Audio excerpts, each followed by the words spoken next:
Hello বন্ধু, আমি কাবেরী আর তোমরা দেখছো কাবেরী চাঁদের রান্নাঘর।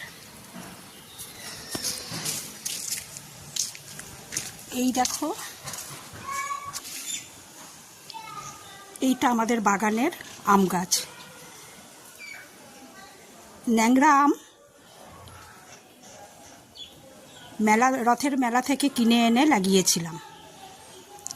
সেই আম গাছটা বিরাট আকার ধারণ করেছিল। হঠাৎ দেখি আম গাছটা শুকিয়ে যাচ্ছে, পাতা ঝরে যাচ্ছে। তো ঝরতে ঝরতে এই অবস্থা। লাস্ট পর্যন্ত আম গাছটা এইখানে ছিল, দেখাচ্ছি তোমাদের। এখানে ছিল আম গাছটা, দেখো কেটে ফেলা হয়েছে। এই যে আম গাছের গুড়িগুলো, এই গুড়িগুলো এবার কাঠের গুদামে পাঠানো হবে চেরাই করার জন্য। বাগানেরই আম গাছ। এই গাছটা প্রচুর ফলন দিত, প্রায় 400 থেকে 500-র মতো আম হতো। খুবই মিষ্টি আম, মালদার ন্যাংরা। যেমন সুগন্ধ তেমনি মিষ্টি, খেতে খুবই ভালো। পাড়ার লোককে দিয়ে, আত্মীয় স্বজন সবাইকে পরিবেশন করে, আমাদের নিজেদের জন্য প্রচুর খাওয়া হতো এই গাছের আম। এই আম গাছের শুকনো ডাল দিয়ে আমি চিন্তা করলাম কি করা যায়।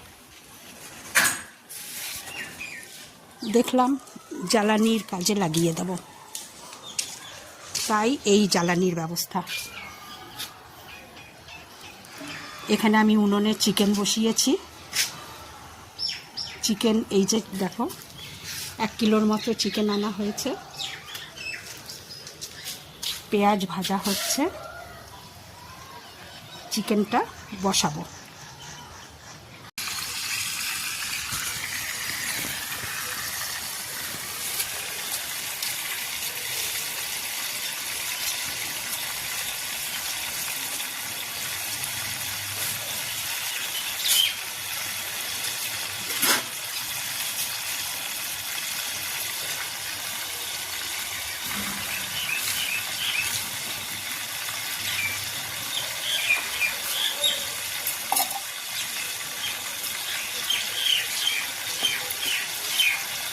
টমেটো কেটে দিয়ে দিচ্ছি এর মধ্যে।